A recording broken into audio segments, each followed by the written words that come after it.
Clasificación B, bajo supervisión de un adulto.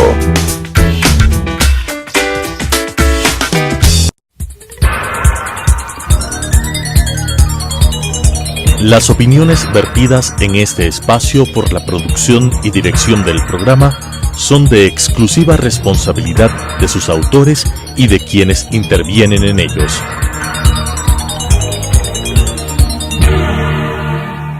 Telesucesos Canal 29 presenta Enfoques, pensamiento libre y crítico.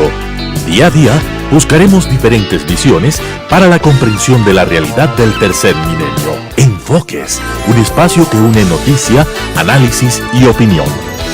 Bienvenidos.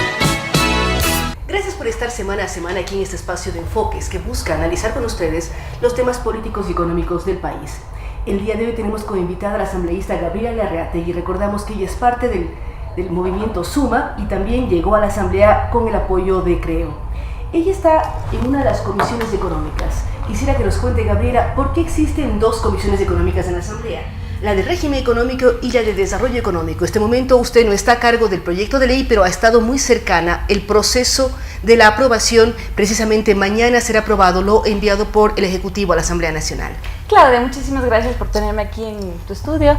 Hay dos comisiones que se dedican a lo económico en la Asamblea. La una es la de régimen económico tributario y su control, su regulación y control, de la cual soy parte, y la otra es la de desarrollo económico productivo, que se dedica más a proyectos de desarrollo, proyectos de inversión. Todo lo que es tributario debería evidentemente venir a la Comisión de Régimen Económico y Tributario. En este caso, el proyecto de ley económico urgente que envió el presidente de la República fue designado a la Comisión de Desarrollo Económico, pero en realidad no por temas de la ley, que bueno, sí tenía parte también de productivo. Es una ley que se va mucho a la producción del Estado, a la reinversión, pero más por temas políticos en realidad. En la Comisión de Régimen Económico y Tributario, de la cual soy parte, tenemos mayoría correísta. Y eso obviamente iba a complicar en este momento, lamentablemente por temas de ideologías o por temas de defensa a una sola persona, que esta ley pueda desarrollarse bien. De defensa a una persona o de defensa también a prácticas que están queriendo modificarse a través de esta nueva ley. Uno piensa en rever el tema de algunos impuestos, no este año sino en el 2019, pero ya hay procesos que involucrarían directamente a su comisión. Así es, o sea, el proyecto tiene mucho de tributario, muchísimo de tributario, todo lo que es la remisión, todo lo que son las exenciones para nuevas inversiones. Hay muchas reformas a la ley de régimen tributario interno, incluso al código tributario. Por lo tanto, lo más adecuado, lo más técnico es que vaya a la Comisión de Régimen Tributario. Sin embargo, sabemos que hay temas que no llegan a aterrizar como un tema en realidad de beneficio del país, sino que siguen siendo temas ideológicos. Y de hecho nos pasó en la Comisión de Desarrollo Económico, de la que no soy parte, pero que estuve permanentemente en los debates de la comisión. Por ejemplo, el tema paraísos fiscales. Siguen teniendo esta idea de que hay que luchar contra los paraísos fiscales y nosotros hicimos una consulta para luchar en contra de los paraísos fiscales. Y vemos que esa no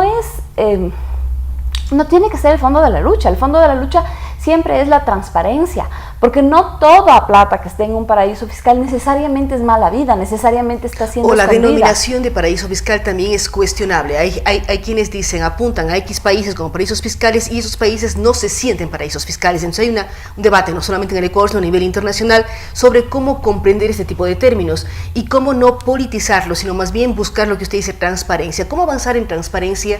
El proyecto va a ser aprobado, no sé si completamente o con algunas modificaciones el día de mañana. ¿Cómo avanzar para transparencia? Y lo que más preocupa a los ecuatorianos en el tema transparencia es cómo recuperar los recursos que fueron desviados o mal utilizados por determinados funcionarios.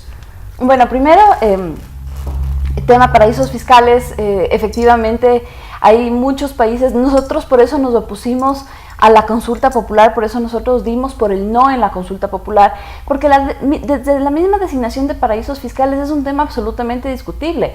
¿Cómo puede ser posible que aquí en Ecuador quien determina quién es un paraíso fiscal o no es la administración tributaria? Al menos debería basarse en listas internacionales de Es decir, el SRI determina lo que es y lo que no es. Sí, el SRI mediante resolución dice, bueno, esta es nuestra nueva lista de paraísos fiscales. ¿Y qué pasa con el concierto internacional? ¿No lo miran, no lo analizan, no lo evalúan? No lo miran porque simplemente es mucho más manejable hacerlo vía resolución. Entonces, en los 10 años que pasaron, como todos sabemos, lo que se hacía era determinar a quién quiero atacarle, ver por dónde le puedo atacar, y es súper fácil meter un paraíso fiscal en una lista. Era muy sencillo. No existe esta miramiento hacia organismos internacionales. Bueno, miramiento sí, obviamente el SI tiene que basarse en listas internacionales, pero lo interesante en todo caso es que hubiera dicho una remisión de la ley expresa una lista. O sea, el SRI se basa en esta lista, y esta lista son los que en el país se consideran paraísos fiscales, y no es así en nuestro caso.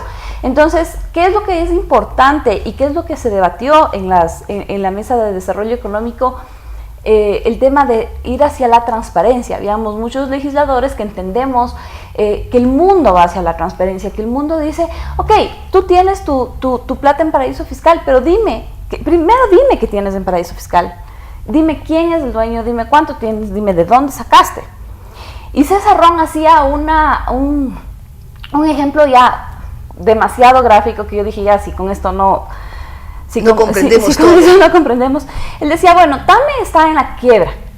¿Qué pasa si es que viene una aerolínea extranjera, una aerolínea, y quiere invertir en TAME, quiere que pueda salir TAME adelante siendo una... la única aerolínea que tenemos de bandera nacional, además. La única que tenemos. ¿Qué tal que viene Copa? ¿Qué tal que viene Copa y dice, bueno, yo quiero invertir? Entonces, porque estamos cerrados en que es paraíso fiscal, no puede invertir Copa en nuestro país. O lo lógico es que diga, gracias Copa, invierta en TAME. Pero además dígame, Copa, de dónde vienen sus fondos. ¿Son lícitos, no son lícitos, son claros? ¿Cuáles son? Transparencia, perfecto, vamos adelante. A mí me encantó ese ejemplo y lo felicité en ese momento. Dije, bueno, ya más gráfico no hay cómo. Y ese es el tema con paraísos fiscales, ¿no? Todavía sigue siendo una lucha en de el discurso. mundo tecnológico, grandes hubs de tecnología están en el propio Panamá. Llámese Intel, llámese HP, porque efectivamente es un centro de negocios para América Latina y el resto del mundo. Entonces, ¿qué pasa con esto? Si está Intel allá, no puede invertir acá, pensando en empresas multinacionales o que están en diferentes partes del mundo, pero además tienen inversiones en estos denominados, entre comillas, paraísos fiscales. Y además, Claudia, para engañar a la administración tributaria, para evadir impuestos,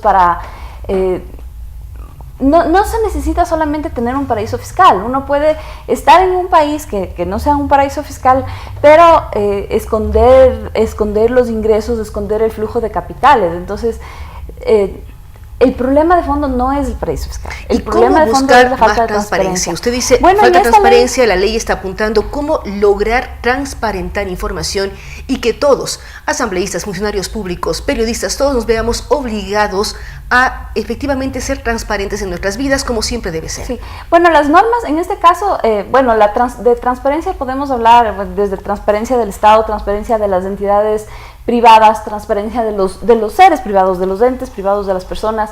En el caso que nos ocupa, que es la ley económica urgente, se han incluido algunas disposiciones respecto de exenciones, respecto de salida de impuesto de divisas, en que se reconocen exenciones, se reconocen beneficios, siempre y cuando la administración tributaria pueda llegar a conocer exactamente de dónde vienen esos capitales y las cadenas de propiedad de los capitales. Es decir, aquí hay una compañía en Ecuador y yo declaro que esta compañía tiene dueños A, B, C, D, E, X.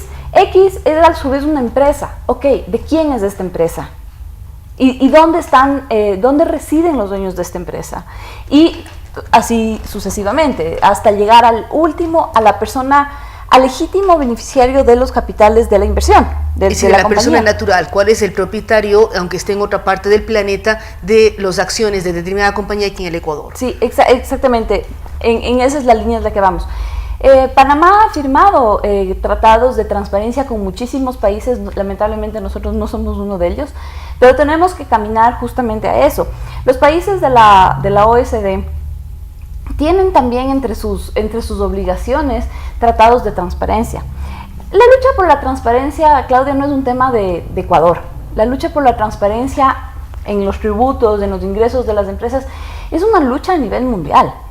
Y tenemos que subirnos en ese barco, en definitiva. Y este nuevo proyecto de ley, esta reforma a la parte tributaria, apunta a mejorar el tema de transparencia en el país, a subirnos en ese barco internacional que busca transparencia. Apunta, tiene algunas normas, pero también la ley de reactivación económica ya incluyó unas normas y antes también ya se habían incluido ciertas normas. Todo el tiempo se está viendo por dónde poder incluir más normas de transparencia para que no cerrarnos al capital externo, no cerrarnos al mundo, pero sí subirnos en el barco de la lucha contra la transparencia mundial. En lucha contra la transparencia, Claudia, también es muy importante la transparencia desde el Estado. Y esta ley también propende a que el Estado sea transparente en sus cuentas. Se está reformando el Código Orgánico de Planificación y Finanzas Públicas, el Código Orgánico Monetario. Se está impidiendo que el Banco Central pueda seguir comprando títulos de Estado. Se están haciendo algunas cosas. Creo que falta mucho por hacer. Soy miembro también de la Coalición por la Transparencia que está liderando Rudy Hidalgo desde Participación Ciudadana, y desde ahí se están preparando algunas reformas justamente tendientes a esta transparencia. En ese foro hemos hablado, por ejemplo, de crear un fondo de los excedentes del petróleo, que enhorabuena ya se está incluyendo en esta ley de régimen, en esta ley de reactivación. Es decir, ese fondo con el que se acabó en el año 2006, 2005, 2006, cuando había cierto ministro de Economía, se acabó con esos fondos. Ahora se está buscando volver a esos fondos de ahorro del país. Sí, unos fondos de ahorros que van a depender siempre del exceso del valor del petróleo, ¿no? Entonces, si es que si el presupuesto consta un monto, este momento tenemos un gran excedente, a Dios gracias, para facilitar el tema de las finanzas públicas. Exactamente, una parte de ese excedente tiene que irse a un fondo que tiene que ser un fondo, y en eso también se discutió muchísimo en la comisión. Decían, bueno, ¿en qué van a usar estos fondos? Que no se vayan a gastar en gasto corriente, que no se vayan a gastar.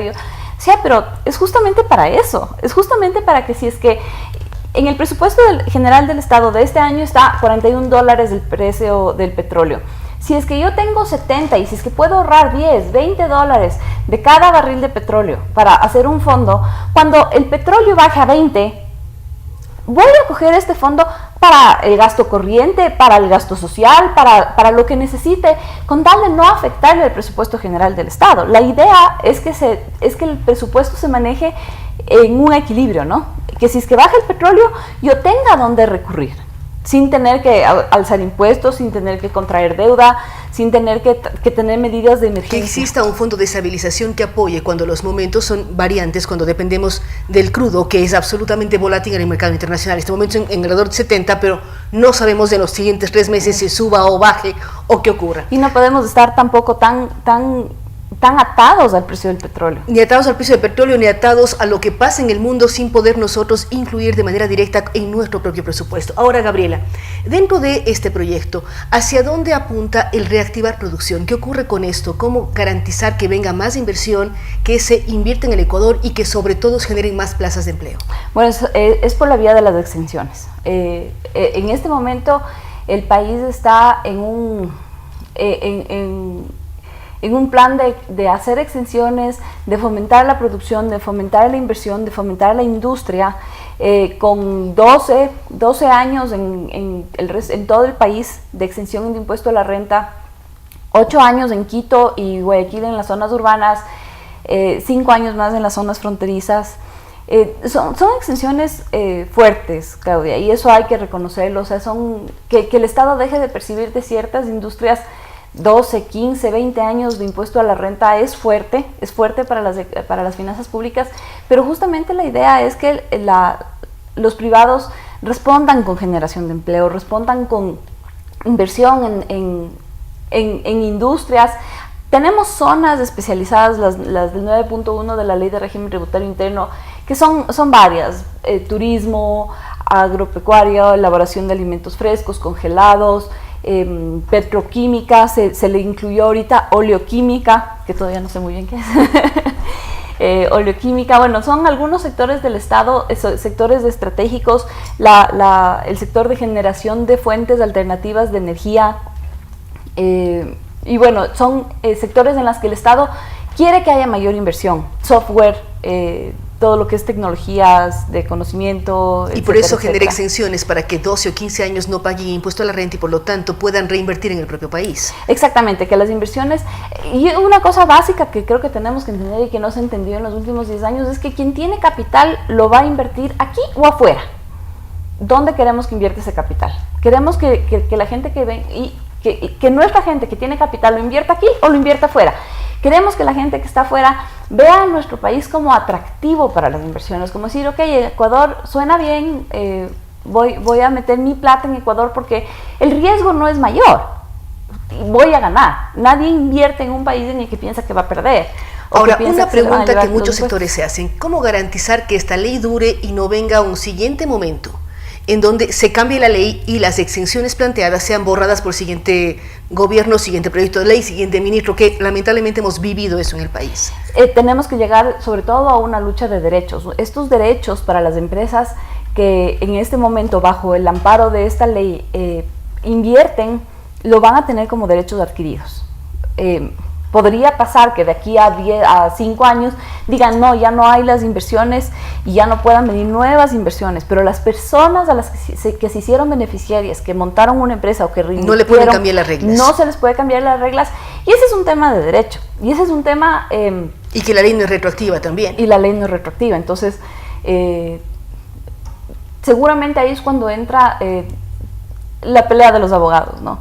Y en esta pelea de los abogados yo he tenido un pequeño problema en la ley porque la ley está haciendo una interpretativa que resulta que de aplicación retroactiva. Es interpretar el artículo 94 del Código Tributario que prevé la caducidad de la determinación tributaria y la divide en dos, en 3 años para cuando el contribuyente teniendo que declarar no ha hecho su declaración en todo o en parte y 6 años para cuando no ha declarado un impuesto. Y ahí están analizando cómo evaluarlo. Al revés. No, al revés, a ver. 3 años para cuando ha hecho su declaración completa y 6 años para cuando no ha declarado todo o en parte. Ya, así estamos.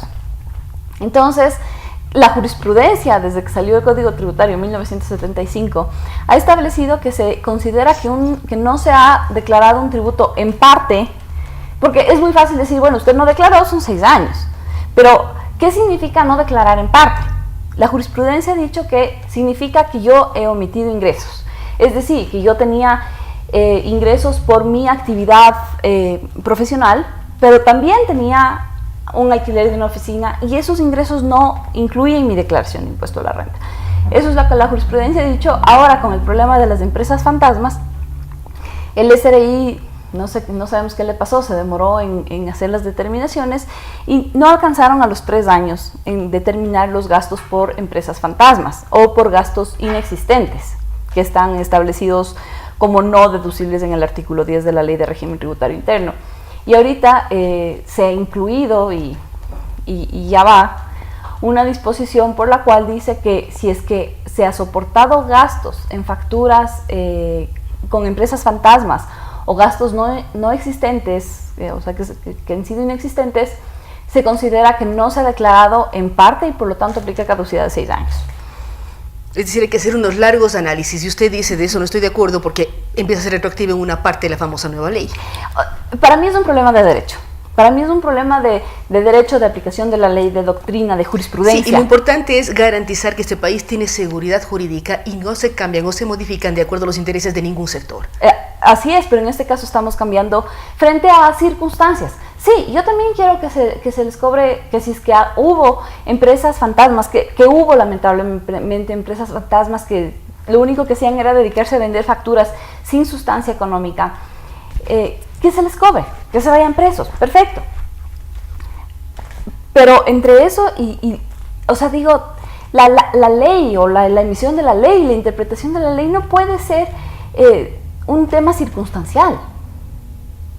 Y no se puede dejar al criterio del abogado o del juez, sino la ley debe ser clara. Sí. Debe ser clara, pero en caso de duda, a quien tiene que aplicarla, y en este caso, el SRI, a través de sus argumentos, de sus abogados, con unas alegaciones bien hechas, tienen que convencerle al juez, a la Corte Nacional, en este caso que ya están muchos procesos en Corte Nacional, que tiene que aplicar, como ellos dicen que tiene que aplicar. Bueno, y tiene las pruebas necesarias para eso. Ahora, Gabriela, en todo este proceso, mañana se aprueba. ¿Qué otros puntos importantes están? Usted habla de las exenciones, habla del tema tributario, habla de la transparencia. ¿Cuánto se está modificando el proyecto enviado por el Ejecutivo a la Asamblea Nacional? Tiene modificaciones sustanciales, por ejemplo, en la parte del tema del Código Orgánico de Planificación de las Finanzas Públicas, la modificación es amplia.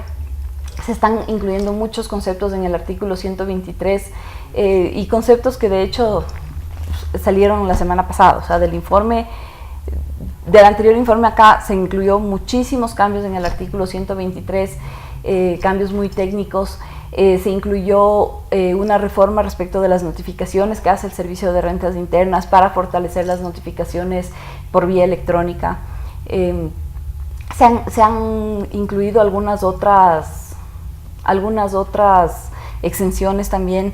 De hecho, el presidente en su proyecto mandó 10 años de exención en todo el país y la Asamblea le subió a 12 años. También existen temas de IVA. Se quitó focos fluorescentes con tarifa cero y se incluyó lámparas LED con tarifa cero. El presidente mandó, por ejemplo, que se quite la tarifa cero y se vuelva a la tarifa 12 en los vehículos híbridos. La comisión recibió a la Asociación de Automóviles y se les incluyó nuevamente como la tarifa cero. cero. Hay una serie de modificaciones que mañana vamos a mirar todos cómo vuelve el proyecto al Ejecutivo y ver cómo quedan las nuevas normativas tributarias. Y ver también en qué va a haber veto del presidente, porque claro, seguramente hay muchas cosas que va a haber veto del presidente. De repente nos estamos olvidando de mencionar algunas cosas. Por ejemplo, el primer capítulo de la ley es toda la remisión tributaria, que es una medida extraordinaria que toma el gobierno para poder tener dinero rápido. Estamos en una situación económica complicada en el país. En este momento el Ejecutivo prefiere perdonar intereses, perdonar multas, perdonar recargos para tener un retorno rápido de dinero y seguramente no tener que tener una nueva deuda. Obviamente se le ha apoyado al Ejecutivo en eso. Bueno, al menos la mayoría de los asambleístas tenemos ahora los que son de oposición, que son los correístas, que evidentemente no le van a apoyar, lo cual es muy raro porque en el 2015 Correa hizo una remisión tributaria. Pero hay que hacer análisis y análisis. Ahora, para terminar, Gabriela, ¿qué ocurre con la situación de la Asamblea? Vimos la semana pasada que posibilitó o dijo que no era gestión de la Asamblea el determinar si el expresidente podía ir a juicio o no podía ir a juicio. ¿Qué ocurre en el día a día de la Asamblea, además del tema económico, por decir así? Bueno, eso sí estuvo divertido verlo por dentro, la verdad. Sí, hay una frustración de parte de los correístas, se les ve en la cara que están frustrados de ya no estar en el poder, de ya no tener el control de los poderes como se lo tenían antes, y es muy raro, es muy chistoso verles gritar democracia o verles gritar que son perseguidos políticos. Se nota una ruptura. A veces pasan cosas que no entendemos. Por ejemplo, el día miércoles, para evitar todo el relajo que sabíamos que se iba a dar el día jueves, un asambleísta, Fernando Burbano, hizo un cambio del orden del día. Solicitó un cambio del orden del día para que se conozca la petición de la jueza el día miércoles en lugar del día jueves. No pasó. No pasó y todos vivimos lo del día jueves. No pasó, sí. Hay una serie de elementos. No pasó, pero fue raro porque los votos en Alianza País, que diríamos responden a Lenín Moreno, se dividieron. Incluso hubo un comunicado del presidente de la República alándoles las orejas a los asambleístas que votaron en contra de este pedido. Pero incluso en mi bloque tuvimos un voto que también tuvo abstención. Y claro, el razonamiento de esta persona fue, pero es que ya está mañana. Y en el mañana hubo una serie de problemas. Sí, pero esto se dio por falta de coordinación. O sea, realmente hubo una falta de coordinación. La persona que presenta el cambio del orden del día tiene que decir con tiempo para que los bloques puedan reunirse, puedan analizar el tema, puedan coordinar. Y creo que eso nos pasó a nosotros, bueno, con una persona. Creo que el resto dijimos sí. Y hay que analizar el día a día de la Asamblea. Sí, y hay que analizar. Así Lo que es. pasa es que si es que hubiera sido cualquier otro tema y ya está puesto para el día siguiente, uno dice no molesten, o sea, ya está para mañana, no cabe en realidad. Sí, pero un tema que genera tanta polémica, por decirlo y un así. tema que podía llegar a ser peligroso. O sea, nosotros a la final todavía no sabemos cuánto poder de convocatoria tienen. Llegó el día jueves y resulta que no han tenido poder de convocatoria, que ya sin plata, sin hay que hacer sándwiches. otro análisis largo, Gabriela, entre lo que es la situación cuando se tiene poder a cuando no se tiene, y cuando teoría, se tiene poder. plata. Hay una serie de elementos cuando se cuenta con los recursos del Estado y cuando no se cuenta Cuando con no los se recursos del cuenta con- Estado, una serie de elementos. Así Entonces es que a la muchísimas final no gracias. fue para mucho, pero Pero ahí gracias, estamos. claro. Gracias a Gabriela Larrategui. Hoy hemos hablado de varios temas, tanto el proyecto de ley, ella es muy clara al decir que es parte de la ley de la Comisión de Régimen Económico y que la que está tratando el proyecto es la de Desarrollo Económico. Ha sido parte de los debates, nos ha comentado todo lo que significa este proyecto enviado por el Ejecutivo con las exenciones, las reformas tributarias y sobre todo el tratar de buscar favorecer a la inversión con varios años de una serie de posibilidades para no pagar impuestos y por lo tanto reinvertir en el propio Ecuador, generando nuevas plazas de empleo, nuevos mercados, nuevas posibilidades para el país. Vamos a mirar el día de mañana qué ocurre con el proyecto de ley cuando se ha devuelto al Ejecutivo, las modificaciones, si el Ejecutivo lo acepta o lo veta y cuál va a ser el panorama de régimen tributario y económico en el Ecuador.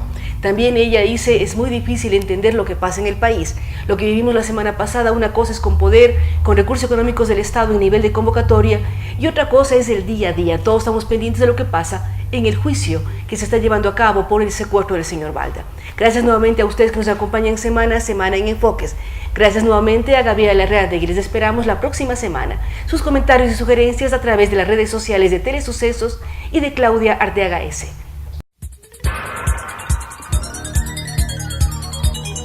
Las opiniones vertidas en este espacio por la producción y dirección del programa son de exclusiva responsabilidad de sus autores y de quienes intervienen en ellos.